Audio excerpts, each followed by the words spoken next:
Сізге Төлен Абдыктың қай шығармасы көбірек ұнады? Оңғол шығармасы ұнады.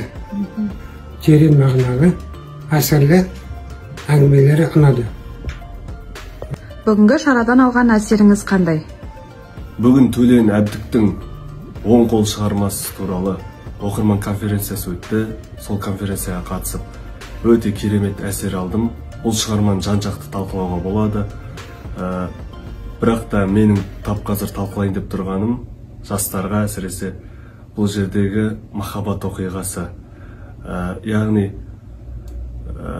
дәрігер жас жігіттің науқас жас қызға қалай көмектесем деп жүріп, оны ұнатып қалуы, одан соң оны құтқару үшін барын салып, ақыр соңында кешігіп қалып, өксігені туралы баяндалады. Шығарма жалпы қатты ұнады.